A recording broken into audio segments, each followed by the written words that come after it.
کہاں گئے ہیں میرے لوگ؟ کیوں کشمیر میں عیسائی ہوتے تو آج تک کشمیر کا وہ حل نہ ہو چکا ہوتا؟ کشمیر میں امریکی ہوتے، یورپین ہوتے، یا ایک آبادی رہتی تو آج کشمیر کا مسئلہ حل نہ ہو چکا ہوتا؟ ہم ہمارے بہن بھائی جو ہیں جنہوں نے ہمارے لیے ایک ساتھ کھڑا ہونا تھا، وہ مسلم امہ جو بیوہ امہ بن گئی، وہ او آئی سی ہر مرتبہ جو کہہ کے فارغ ہو جاتی ہے، وہ تو اب اس چکر میں ہیں کہ کس طرح ایک باعزت طریقے سے منہ پہ ڈھاٹا ڈال کر اسرائیل کو تسلیم کر لیں۔ تو ان کے حوصلے بڑھ چکے ہیں اور ہم دن بدن نیچے جا رہے ہیں۔ باقی بخاری صاحب کی 100% بات تھی کہ پارلیمنٹ کا اجلاس بھی بلانا چاہیے، سارا بھی کرنا چاہیے، لیکن ہماری اوقات کیا ہے؟ میں استاد محترم بخاری صاحب کے آگے کچھ سوال رکھنا چاہتا ہوں۔ ہم احتجاج تو کر سکتے ہیں، ہم تو وہ ہیں کہ جس کو مسلم امہ نے بھی OIC مکہ ڈکلیئر سے کشمیر نکال دیا، انہوں نے OIC اجلاس ہوا تو اس میں سشما سوراج کو بلا لیا، اور ہم تو وہ ہیں جو تیل کسی سے ادھار لیتے ہیں، پیسے کسی سے ادھار لیتے ہیں، منگتے بھوکے ننگے۔ ہماری کیا اوقات ہے؟ ہماری کیا حیثیت ہے؟ ہمیں کون جانتا ہے باہر؟ ہم نے ایک بیان دیا تھا، انہوں نے ہمیں ایسا دھوبی پٹکڑے لگائے، ہم کولالم کانفرنس میں جائیں نہ جائیں کوئی پتہ نہیں۔ ہم ایران کے ساتھ ہیں، سعودی عرب کے ساتھ ہیں، درمیان میں ہیں کہ دونوں کے ساتھ ہیں، ہمیں کیا پتہ؟ ہمارا نہ باہر نہ اندر، نہ وہ مسلمان، نہ وہ ایمان، نہ وہ اتحاد، نہ وہ جذبہ، نہ وہ ولولہ، نہ وہ مسجد اقصی۔ ہم اب یہ اجلاس بلا کے اس اجلاس میں کیا کریں گے؟ جس اجلاس میں شاہد خاقان عباسی صاحب کہتے ہیں کہ میں جوتا ماروں، جس اجلاس پارلیمنٹ میں بغیرت، جس اجلاس میں سی پیک پہ کوئی متفق نہیں، کشمیر پہ کوئی متفق نہیں، کرونا پہ کوئی متفق نہیں، ٹڈی دل پہ کوئی متفق نہیں، GB پر کوئی متفق نہیں، اس اجلاس میں کیا کرے؟ کوئی بھی قرارداد یہ مشترکہ طور پہ نہیں لائیں گے۔ کیوں نہیں لائیں گے؟ کیونکہ ہم ایشو نہیں ہے۔ تو اس لیے میری دعائیں، ہمدردیاں ان کے ساتھ ہیں، ان مظلوموں کے ساتھ، اور میں شرمندہ ہوں آج عید کے دوسرے تیسرے دن میں ان سے شرمندہ ہوں، میں شرمندہ ہوں ان سے، اور میں اپنی شرمندگی کا اظہار کرتا ہوں کہ میں بہت کمزور ہوں، بہت کمپرومائزڈ ہوں، میں آپ کے لیے اس کے علاوہ یہ چند جملوں کے علاوہ کچھ نہیں کہہ سکتا، اور ہماری پوری مسلم امہ۔ مجھے ایک دوست، آخری بات بیرسٹر صاحب کے، میں نے پوچھا کہ یہ مودی کے ساتھ تجارت پہ تجارت، انہوں نے کہا کہ یہ جذبات کی دنیا نہیں ہے، مفادات کی دنیا۔ آپ $4 ارب کا تیل خریدتے ہو خلیجی ممالک سے، مودی صاحب $40 ارب کا خریدتے ہیں، تو لوگ $40 ارب کی طرف جائیں گے کہ $4 ارب کی طرف جائیں گے؟ اور آپ ادھار لیتے ہو، اور آپ کا چکر ہوتا ہے کہ 2 سال بعد دیں گے، وہ نقد لیتے ہیں۔ تو آئی ایم سوری سب کچھ۔ ایک امپورٹنٹ پوائنٹ ہے جو وہ بات کر رہے ہیں، اور پھر اپنے مفادات ہیں۔ مزید اسی ٹاپک پہ بھی بات کریں، لوگ پالیٹکس پہ بھی کریں گے، لیکن ایک بریک لیتے ہیں پھر۔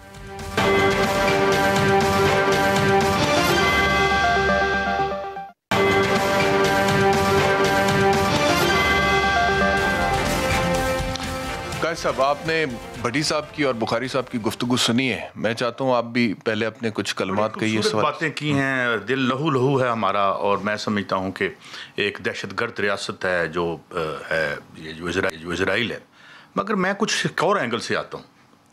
آج سلطان صلاح الدین ایوبی کے میں یاد آ رہی ہے، بہت بڑے بڑے نام تھے ہمارے۔ سلطان صلاح الدین ایوبی جو ہے وہ آف شور اکاؤنٹ نہیں کھلواتے تھے، وہ یہودی فرمیں جو ہے وہ ان کو انگیج کر کے پاور میں نہیں آیا کرتے تھے، وہ یہاں سے مال اٹھا کے یہودیوں کے بینکوں میں نہیں رکھتے تھے۔ آج ہم ذلیل کیوں؟ وہ تو ہمارا دشمن ہے، وہ تو ہمیں مارے گا، مگر ہمارے اندر کا دشمن کون ہے؟ جو ہمیں بیچتے ہیں، جو جا کے وہاں اقتدار میں آنے کے لیے ان کی فرموں کو پیسے دیتے ہیں، ان کے ترلے کرتے ہیں۔ ہاں، یہاں قرضے لے کے ہمیں غلام بنا کے، ہمیں معذور کر کے ان گورے سیٹھوں کے آگے اپاہج بنا کے پھینک دیتے ہیں، اور ہم جو ہے وہ ان کا دفاع کرتے ہوئے نہیں تھکتے۔ ہم کو کس نے مروایا؟ کون مروا رہا ہے ہمیں؟ ہماری دولتیں کدھر جا رہی ہیں؟ آج ہمارے اگر چین نے جب واپس لیا تھا ہانگ کانگ، تو کیسے لیا تھا؟ انہوں نے جمہوریت کا ڈرامہ کرنے کی کوشش کی، اس نے کہا میں آدھے گھنٹے میں آکیوپائی کر لوں گا۔ ہمیں ایک عظیم قوم کو کس نے اپاہج بنایا؟ یہ جو 2 ٹکے کے مفاد اپنے بچے سے آگے جنہیں نظر نہیں آتا۔ تو ہمیں آج یہ سوچنا چاہیے کہ قوموں کی ہماری عزت کیوں نہیں ہے؟ کیونکہ ہماری لیڈرشپ کرپٹ ہے، وہ اس کا کوئی اصول نہیں ہے، وہ اپنے اقتدار کے لیے وہ اسرائیل کے پیروں میں بھی جا کے بیٹھنے کو تیار ہو جاتی ہے۔ That's why we are suffering in this world. اور ہم اکیلے بیٹھ کے روتے رہتے ہیں, ہمارے آنسو پوچھنے والا کوئی نہیں ہے, اور یہ تصویریں دیکھ کے ہمارے دل پہ گھوں سے پڑتے ہیں. اس لیے کہ ہم یہ جو امپورٹنٹ لیڈرشپ ہے آپ کی, میں کسی ایک کی بات نہیں کر رہا جو آج تک 70 تک, اور ترکی کی بات کرتے ہیں. 1949 میں ترکی نے فارملائز کیا اپنے ریلیشن شپ اسرائیل کے ساتھ, مکمل کوآپریشن اکنامک اس کا. 1949 میں اس نے تسلیم کر لیا تھا اس کو. یہاں آ کے ووٹ لینے کے لیے اور وہ اپنی آمرانہ پالیسیوں کو جاری کرنے کے لیے ہم اسلام کو بھی استعمال کرنے سے ہم رو رہے ہیں, کیونکہ مجھے درد ہے, آپ کو درد ہے, بخاری صاحب کو درد ہے, میرے بھائی بھٹی صاحب کو درد ہے. ان کو کوئی درد نہیں ہے, یہ صرف یہ ڈرامہ کرتے ہیں. انہیں جب جس طرح میرے بھائی بھٹی صاحب نے کہا کہ ان کو مودی سے فائدہ ملے مودی کی طرف چلے جائیں گے, انہیں نتانیاہو سے فائدہ ملے اس کی طرف چلے جائیں گے. اس لیے ہمیں اپنی لیڈرشپ اپنے صفوں میں سے تراش کے لانی پڑے گی. ہم سرمایہ اور کالے سرمایہ میں کی غلاظت میں لتھڑی ہوئی لیڈرشپ سے جب تک جان نہیں چھڑاتے, ہمیں ذلت, ہمیں گھر میں بھی جوتے پڑیں گے اور باہر بھی پڑیں گے. Be honest with the people. مجھے آپ سے زیادہ درد ہے, اور آج میں خراج تحسین پیش کرتا ہوں یہ جو بات کی بخاری صاحب نے, مگر اس کی وجہ, اس ذلت کی وجہ ہمارے گھر کے اندر ہے.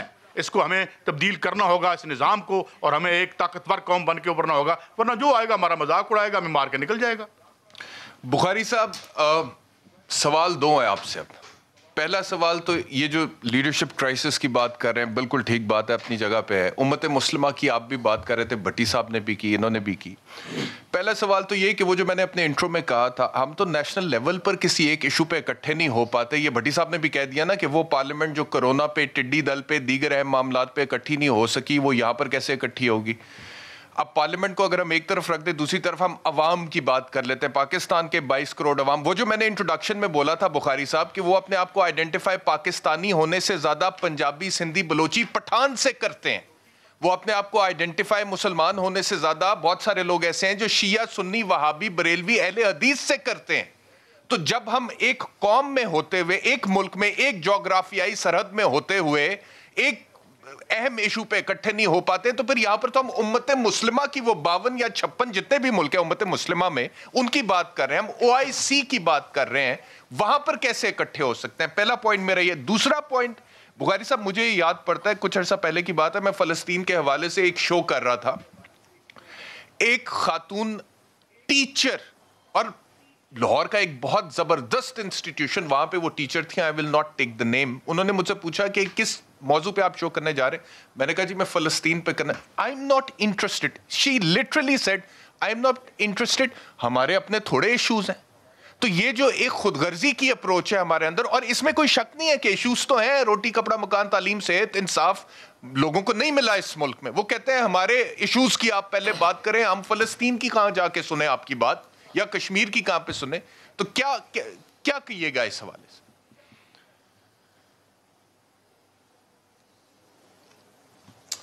دیکھیں دونوں مشکل سوال ہے, میں کوشش کرتا ہوں جواب دینے کی ان کو, لیکن تھوڑا سا وضاحت تو نہیں ہے, لیکن یہ کہ چونکہ سعید قاضی صاحب نے بہت خوبصورت گفتگو کی ہے, بالکل ٹھیک بات ہے کہ ہماری سیاسی لیڈرشپ کا اگر یہ حال نہ ہوتا, اور جس طریقے سے پہلے حکومتیں ہوا کرتی تھی, سپہ سالار ہوتے تھے, لیکن ایک بات وہ تھوڑی سی شاید بھول گئے ہیں, یا میرے لیے ضروری ہے کہ وہ کر دوں, کہ وہاں سپہ سالار جہاد کرتے تھے, فتوحات ہوتی تھیں, وہ کبھی بھی اقتدار پر قبضہ کرنے کا سوچتے نہیں تھے, نہ اس طرح کی کبھی انٹرونشنز ہوتی تھی جس طرح یہاں ہمارے ہاں ہوتی ہیں. اس لیے وہ لوگ بڑے لوگ تھے, اور ان لوگوں کے جو کارنامے ہیں, فتوحات ہیں, ان کا کوئی ثانی نہیں ہے. اب آپ کے دونوں سوالوں کی طرف دیکھیے. پہلی بات تو یہ ہے کہ لیڈرشپ جو ہے وہ اتفاق نہیں کرتی ہے. ہمارے ہاں جس طریقے سے ہم ٹکڑیوں میں بٹے ہوئے ہیں, قائد اعظم محمد علی جناح جس کو ہم بابائے قوم بھی کہتے ہیں, اس نے ایک جملہ سب سے اہم کہا تھا, وہی ہم نے مان کے نہیں دیا. اس کا نتیجہ کیا ہوا وہ آج تک ہم بھگت رہے ہیں. انہوں نے کہا تھا, یہ مجھے 15 اگست کی تقریر ہے ان کی پارلیمنٹ کے اندر پہلی, کہ آج کے بعد یہاں کوئی بلوچی نہیں ہے, کوئی پنجابی نہیں ہے, کوئی پٹھان نہیں ہے, کوئی سندھی نہیں ہے, آج کے بعد ہم صرف پاکستانی ہیں. اس ایک جملے کا جس طرح سے ہم پچھلے 70 سال سے مذاق اڑاتے آ رہے ہیں, تمسخر اڑاتے آ رہے ہیں, وہ آپ کے بھی سامنے ہے, میرے بھی سامنے, اور بالکل ٹھیک کہا آپ نے کہ یہ جب حال ہمارا ہوگا تو ہم کیا کر سکتے ہیں. لیکن ایک چھوٹی سی بات اسلامی نقطہ نظر سے میں کہنا چاہتا ہوں کہ اسلام میں یہ کانسیپٹ ہے کہ اگر دشمن آپ کا بہت سٹرونگ ہے اور آپ کمزور ہیں, یا آپ کی لیڈرشپ بٹی ہوئی ہے, تو آپ جہاد کے 4 طریقے بیان ہیں. پہلا جہاد یہ ہے کہ اب تلوار نکالیے اور دشمن کے خلاف شروع ہو جائیے. دوسرا جہاد یہ ہے کہ اگر آپ کمزور ہیں تو دور سے پتھر پھینکیے ان کے اوپر.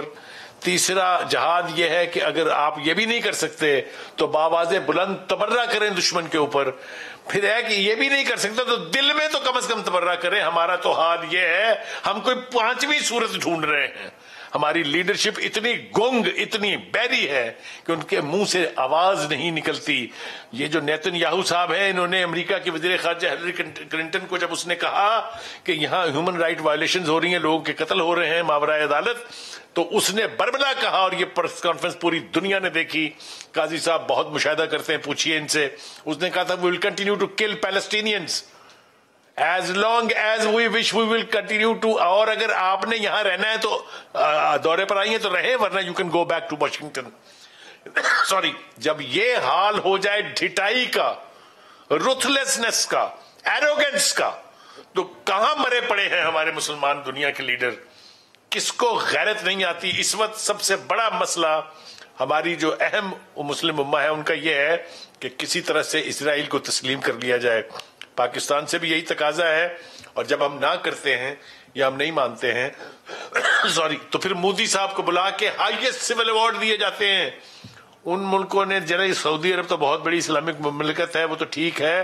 یہ کل جو بنی ہے قوت UAE, جس کی ایئر لائن ہو, جس کی فوج ہو, جس کا ایئر فورس ہو, جس کو بنانے والے ہم ہیں, ان کا بھی حال یہی ہے. انہوں نے بھی ہائیسٹ سول ایوارڈ دیا مودی صاحب کو.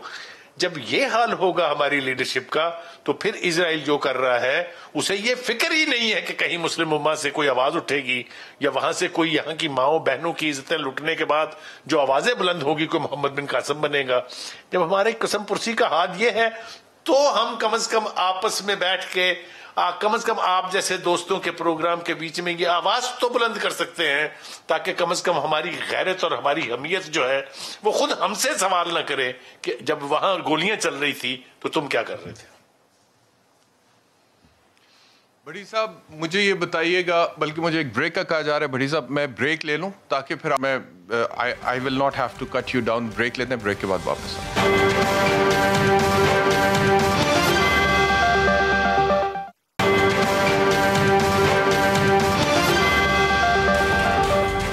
ویلکم بیک ٹو سوال. ارشاد بھٹی صاحب, یہ گفتگو تو ہم کر رہے ہیں اور بات ہو رہی ہے محمد بن قاسم کی, بات ہو رہی ہے صلاح الدین ایوبی کی اور ہماری تاریخ کی. اور مجھے یاد آتا ہے علامہ اقبال کا شکوہ, جواب شکوہ. اقبال نے جواب شکوہ میں کہا تھا نا کہ باپ کا علم نہ بیٹے کو اگر ازبر ہو تو پسر قابل میراث پدر کیوں کر ہو. یہ علامہ اقبال نے کہا تھا. دوسری ہم بات کر رہے ہیں امت مسلمہ کی صفوں میں اختلاف کی, اتحاد تو ہمیں نظر ہی نہیں آتا نا. وہ ایک ڈرامہ ہم سفر بڑا مشہور ہوا جی, that was a love story, اور وہ اس کا جو گانا تھا OST جو تھا وہ ہم سفر تھا, مگر اس سے ہم نوائی نہ تھی کہ دھوپ چھاؤں کا عالم تھا جدائی نہ تھی, عداوتیں تھی تغافل تھا رنجشیں تھی مگر بچھڑنے والے میں سب کچھ تھا بے وفائی نہ تھی. تو لوگ اس کو ریلیٹ کرتے ہیں ایک اینگل سے, محبت کے اینگل سے, between a man and a woman, لیکن اصل میں نصیر ترابی کے یہ اشعار ہیں ارشاد بھٹی صاحب. اور جب فال آف ڈھاکہ ہوا تھا 1971 میں, اس پر نصیر ترابی نے یہ کہا تھا, فال آف ڈھاکہ پہ, سکوت ڈھاکہ پہ یہ کہا تھا کہ عداوتیں تھیں تغافل تھا رنجشیں تھیں مگر بچھڑنے والے میں سب کچھ تھا بے وفائی نہ تھی. تو ہم تو آپس میں نہیں ایک رہ سکے, دو لخت ہوا پاکستان, ایک ایسا زخم جو آج تک دکھتا ہے, لگتا ہے یہاں پہ آ کے. تو آگے کیسے اکٹھا کرنا ہے ہم نے امت مسلمہ کو بھٹی صاحب؟ یہ کشمیر, یہ فلسطین, اور پھر جب ہم بات کرتے ہیں ہمارے اوپر الزام لگتا ہے انتہا پسندی کا بھی.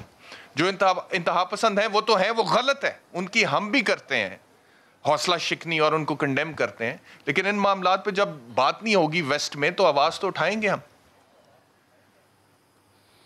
دیکھیے وہی بات, آپ کی بات, سعید قاضی صاحب, بخاری صاحب کی بات, ایمان کی قسمیں کہ اگر آپ ہاتھ سے نہیں روک سکتے تو زبان سے برا کہیں, زبان سے نہیں روک سکتے تو دل میں برا کہیں, کم از کم اتنا تو کہیں. ہم تو زبان سے, اللہ نے موقع دیا ہاتھ سے بھی روکیں گے, اللہ نے موقع دیا ہم سارے جو بیٹھے ہیں اللہ نے موقع دیا زبان سے بھی کہہ رہے ہیں, دل میں بھی برا کہہ رہے ہیں. یہ ساری باتیں ٹھیک, اور یہ بھی ٹھیک کہ یہ وہ ہمارے وجود کا حصہ ہیں سارے. لیکن بھائی جان بات بیسیکلی وہی ہے کہ جس کی طرف ہم سارے اشارہ کرتے ہیں, جس کی طرف دیں, ہم کون کرے گا ہماری رہنمائی؟